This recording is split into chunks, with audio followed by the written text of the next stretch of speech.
Welcome to Adults Only Comedy Berlin. I'm back. It's Anna Barros and excited to restart the pod. It's been over a year since the last episode, which people are still listening to. So that's really cool. Thanks, guys. In fact, to the point where I had someone think that I was actually at the Melbourne Comedy Festival just now, and I was like, "Nah, dude, that was a year ago." But I've come back for a couple of reasons. Firstly, thank you for all the listeners who've asked me to come back. That's really cool. A few people that are like, I've listened to every episode, and why isn't there more? And I'm like, dude, that's a lot of episodes. But thank you for being so interested and liking what I've been putting out there, and all the lovely chats with my awesome colleagues. And so yes, it's the requests.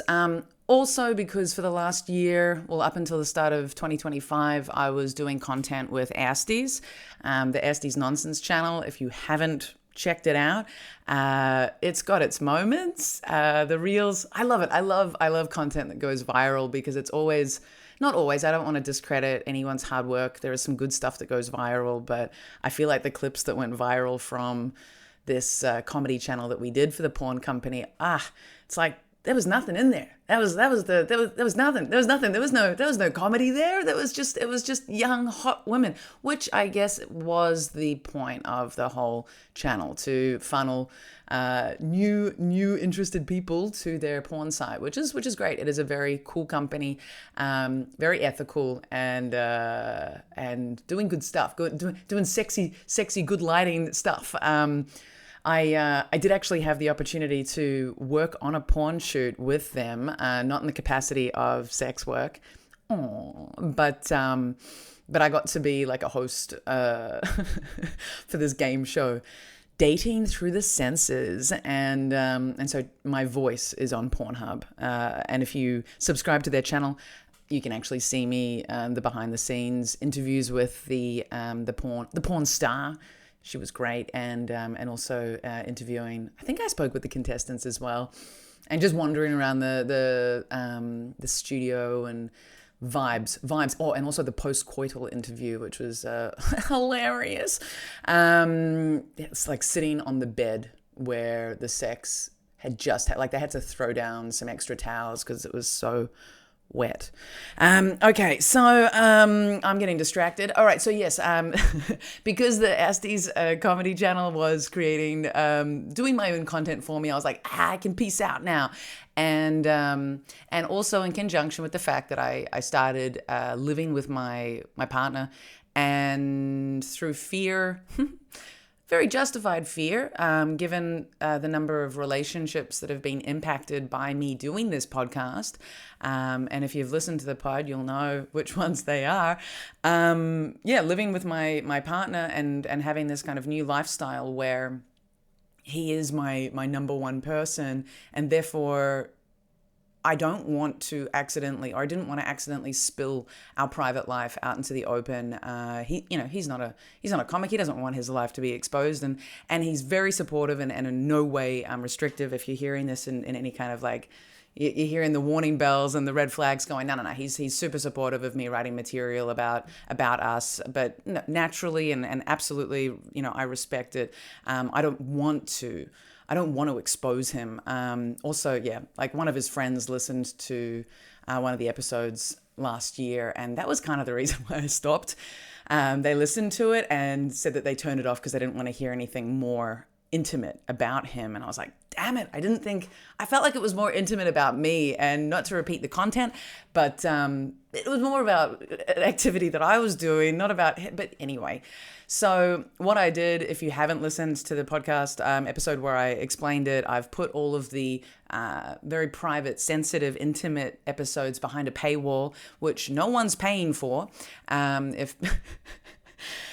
But they're, because I still think that's fantastic content, but I don't want just anyone to be able to listen to them. I want someone, who's really supporting my work. And so the paywall involves a subscription that's monthly. It's not just a one-time, I'll throw €2 to listen to that episode. No, it's like a commitment. So that was the logic there, which has been completely unprofitable, but it's in line with my ethics, right? It's still, I think it's right to be able to talk about my deep interpersonal experiences, and keep those out there, but only for people who are true supporters, not just people who are, hate listening. Not that I think that's happening. I'm not egotistical enough to really believe that, but if you are hate listening, you're listening. Thanks for the download. So anyway, there's no bitterness, there's no paranoia. It's just looking after my people, I guess, and looking after my my own personal relationships. So that happened. And so, with the requests of like, yo, Anna, why aren't there any more podcast episodes? And now that I've got no more content coming out, and now that it's been about a year living with my partner and feeling like I've sort of settled in my psyche and in my soul, this balance between oversharing my own personal things and making sure that doesn't infringe on people, mainly my partner. And I've even noticed quite a change in my comedy. A lot of my jokes that I've been writing for the last year, I'd say I've written I'm close to 30 minutes, maybe more. Maybe I'm up to like 45 minutes. Let's be chill. 30 minutes of new material that is completely devoid of sex. Whoa. So restarting this pod, I'm going to be saying I'm not open to talking about sex at all, but it's less of a fixation for me, maybe because I'm satisfied. And I'm not experiencing all of these insane sexual partners that disappoint or shock or confound. So that's synonymous with shock, but you know what I mean. So I'm not so sex focused right now, and maybe also the first 6 years of my career, I needed to get all that stuff out, and now it'll come out when it comes out, but it's not. It's less of a fixation, which is karate, but I will still be talking about it. So it was also funny that me stopping the podcast coincided with Tip Berlin, or I think Ex Berliner, and Tip merged, and they did an interview with me, which went nowhere because maybe they just decided that I wasn't interesting, but they decided they didn't publish anything about me, and it did coincide with me stopping the pod. So I thought that was kind of funny.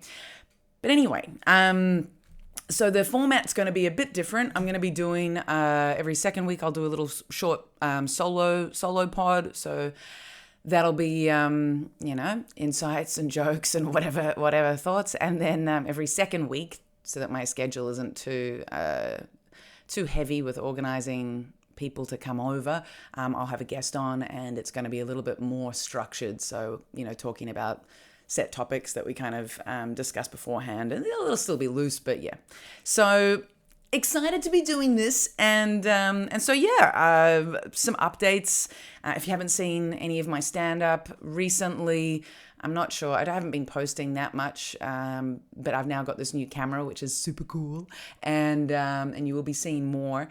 But yeah, the last year, aside from getting a little bit more domestically stable, in line with that, I did freeze my eggs, which was something that I talked about a lot the years leading up to that. So I did that in October 2024, and I do have like I kept a whole spreadsheet / journal. I don't know, I've integrated too hard.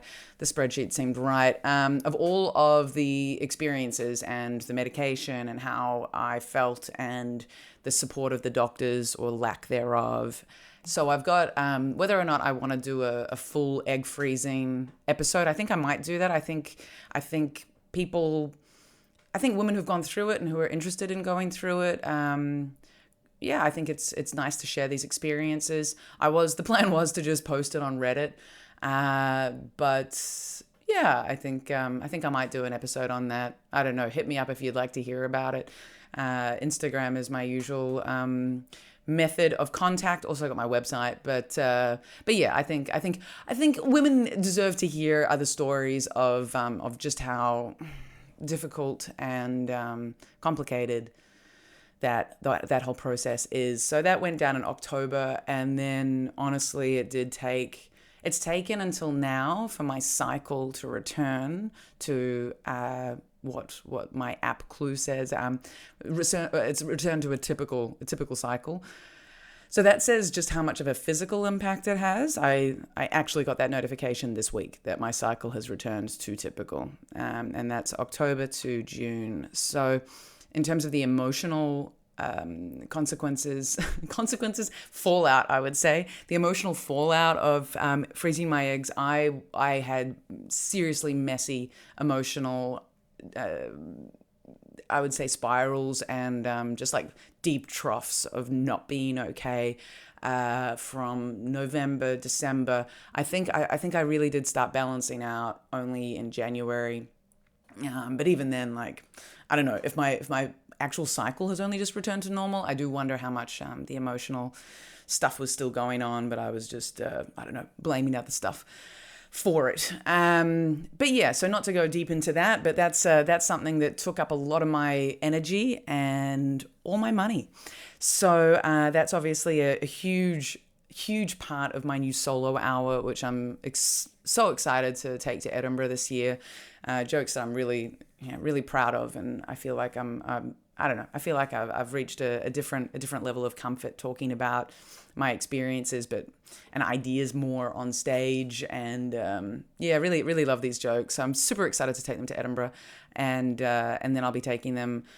If Edinburgh works out profitably, I'll be taking them to the Melbourne Comedy Festival in 2026. I don't know. Financially, I'm still really recovering from the egg freezing. Also, Edinburgh has just been like a massive. Holy moly, a massive investment. I think it's just because I had no buffer because of the egg freezing.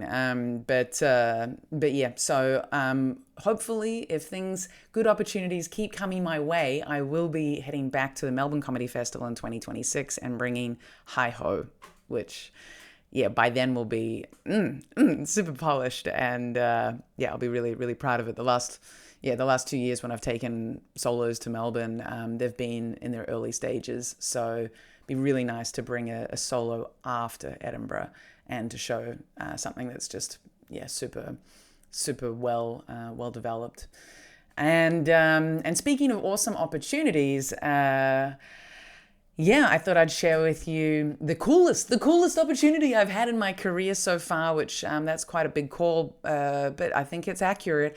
I got to open for Jeff Arcuri on the 30th of May in Berlin. He did 2 shows back to back at Admiralspalast, which is an amazing theater. Seats 1,700, a bit more like 1,740, and he sold out the first show, and the second show was full bar the top balcony, so I'm not sure what that would add up to, but maybe 1,500 or 1,200. Either way, the most epic gigs of my life, and such a wow, just like I'm super grateful, and the generosity of Jeff Arcuri was unparalleled, man. Like he too was like crazy. I don't know how much of a fan you are. I wasn't already following him when I was contacted by the agency, and I was like, Jeff Arcuri, I know that name, and then obviously searched. I'm like, oh my god, I know this guy. But I'll be honest, he's an amazing comedian, master of crowd work.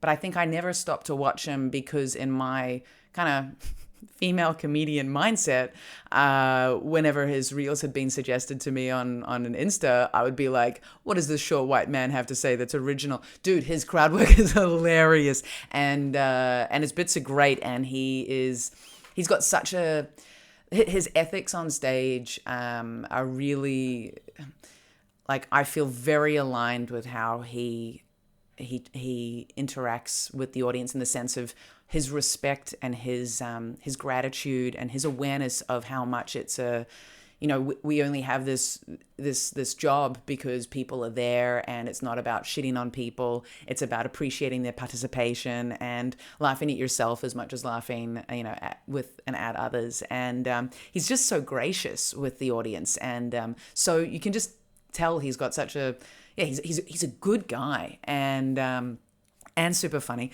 And so, yeah, the whole experience of getting into Admiral's Palast super early, so that we're all safe in terms of like I'm not just going to disappear. So I got in at 4 p.m. and first show was at 7, and so I was just chilling. I wasn't chill at all. I was so tense that my back muscles for the last 4 days after the show of just insane. The amount of tension I was holding. I don't know. It's just wild. And so they're super early, trying not to drink too much coffee, I couldn't eat because I was so nervous. And opening for someone with like 1.8 million followers and doing 2 of their shows, it's like the overthinking that happens with what material you're going to choose to do. At least for me, I it's just like, it took me so long to get together my 15-minute set list and feel confident that it was going to be strong enough. And I didn't want to do any crowd work because that's his thing. I check in with the audience here and there, but yeah.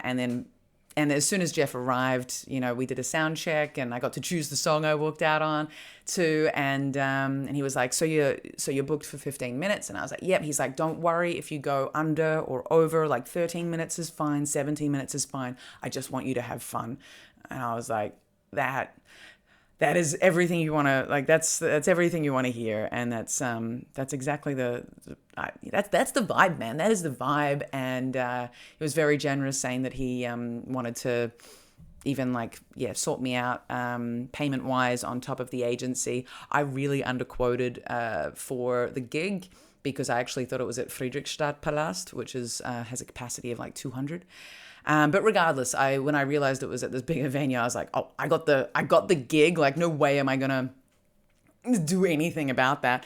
I'm just happy to have this opportunity. And so anyway, he said that, and then just how supportive he was, and then the way he introduced me on stage was very cool. He did the voice of God from the Wings, saying that it was him, and then saying that I was there, and it was going to be a great show if they could give all of their love and support to Anna Barros. And so the way, framing it like that, I just felt so trusted.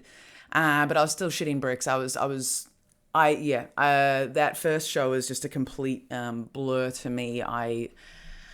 I've watched back the footage now.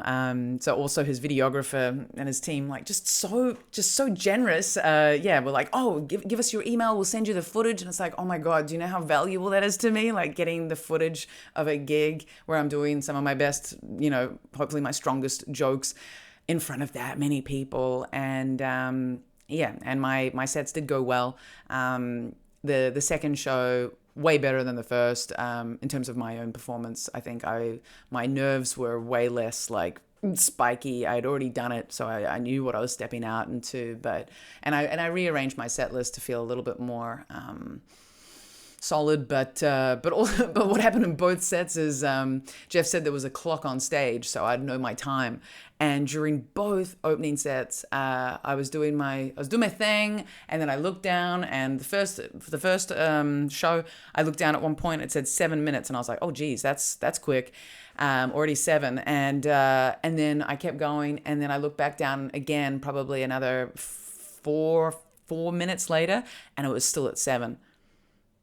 And I was like, in my head, I'm like, that's not the time at all. I have no idea how long and I always wear a watch, obviously, to make sure, and I knew exactly what time I went on stage, but could I engage my brain to understand that my clock, that a watch was on my hand and I could read? No way. I was just winging it at that point. It didn't there was just so much kind of fear and tension but good stuff, but there was no way I could manage to have read the time from my watch and then respond to that. I was too lost in the moment, and And I mentioned after the show, I was like, oh, by the way, the clock wasn't working on stage. And he was like, oh, I'll mention that to the things and to the people. And I was like, cool. And same thing in the second show.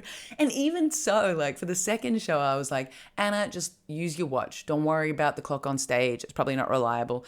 But Jeff was like, no, we'll fix that. And I was like, yeah, cool. But still, I relied on the thing on the stage. And then I looked down at one point and the clock says 10 minutes 30. I'm like, cool, it's working. And then I keep going, and then I look down again, which I think is like another, 3 minutes away, like after that, and it still says 10 minutes 30. I'm like, oh my God, I'm so lost.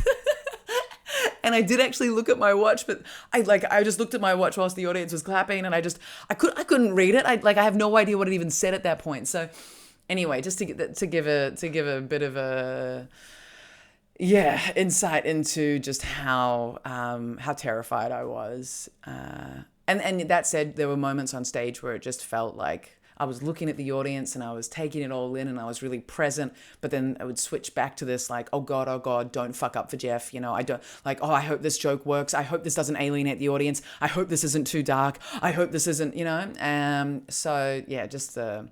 but I did get to sit in on sort of parts of his first show, but I was still very, very nervous. And in the second show, I watched pretty much all of it. And I was like, oh, okay. Whew. And then he got me back out on stage at the end, which was very cool, and did the photo thing. And then coolest thing, he then, when I make the post on Instagram on Monday about the show, he shares it in a story, which is just like, not every big, a lot, like when I've opened for bigger comics, they have been, doesn't matter. There's no hard feelings or anything. But when I've opened for bigger comics, I don't, like, there hasn't been much in the way of like, I'll share this and I'll expose you to my audience. And him doing that, I was just like, wow, how generous, how kind. And within an hour, I got like another 60 followers, and then it's like, I got over 100 new followers from him sharing that post. So thank you again, Jeff. You're awesome, and I'm very grateful. And see you next time. So anyway, that was my very exciting big career moment. And and then I think I'll just close up. I'm very, very happy to announce some changes for my shows for summer. So if you haven't checked them out, basically my Sunday and my Saturday shows stay the same. After Party Comedy and Top Shelf, come through.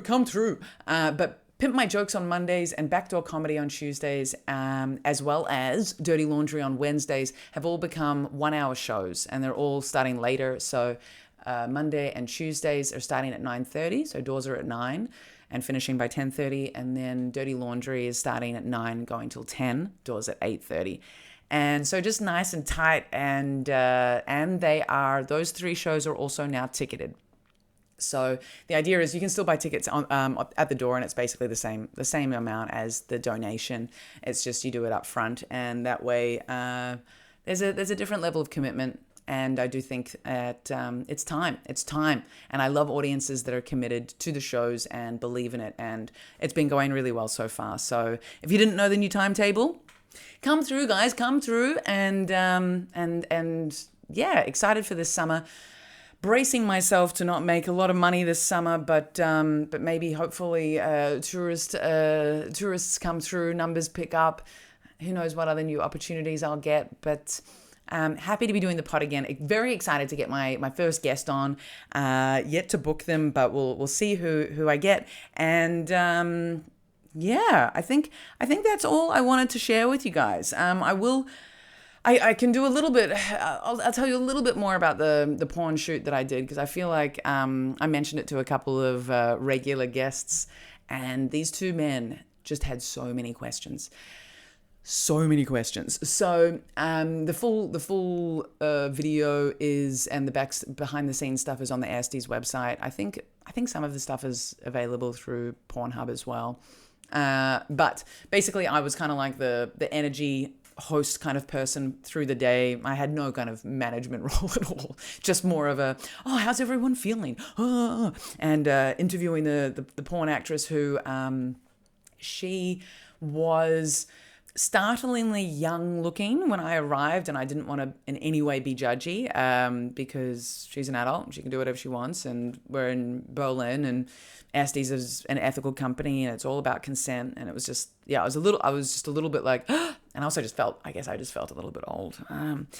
And so interviewed her, and this was at 9 a.m. So 9 a.m. at the studio in Vetting, and then it was a dating through the senses. So basically she got to have these 5 contestants show their wares to her in, I think, how many senses do we have? In 5 different categories. So the first one was sound. So they got to speak to her or make noises, read poetry. The second round was smell, which, I don't know.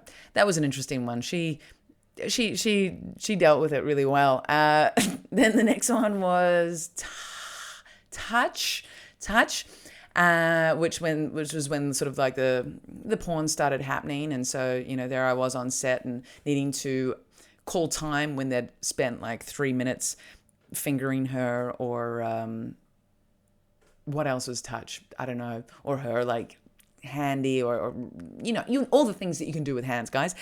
And then the next one was taste. So obviously that's when the mouths got involved.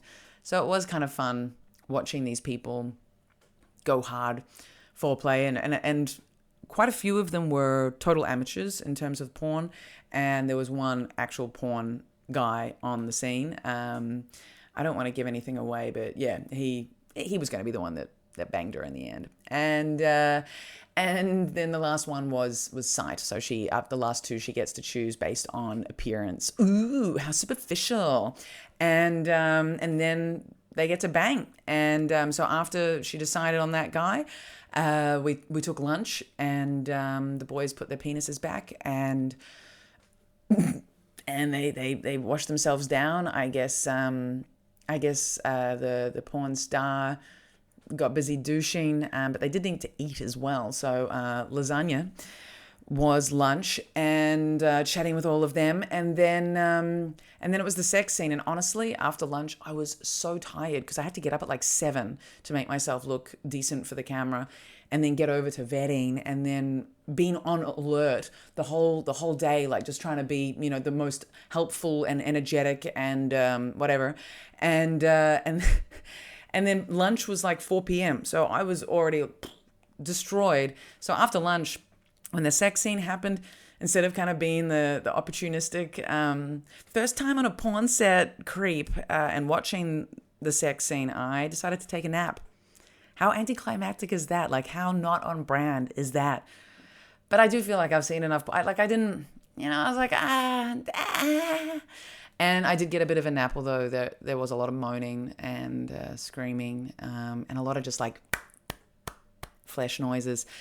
But yeah, and then they woke me up to do the post-coital interview, where I sat down on the soiled bed and asked really silly questions about if it was everything they had dreamed of, and if the sex matched all of the senses that they'd experienced, and blah blah blah. So that was it, and then got out of there at like 8 p.m. So long day, and I'd be super down to do some more porn stuff. I'm not ready to actually do sex on camera or anything, but any assistant stuff, oh yeah, that feels very comfortable. But yeah, I'll leave you guys with that one, and yeah, I'm very excited to be back, guys. I'll be posting clips of the stuff, and yeah, this has been Adults Only Comedy Berlin. Thanks so much, and goodbye.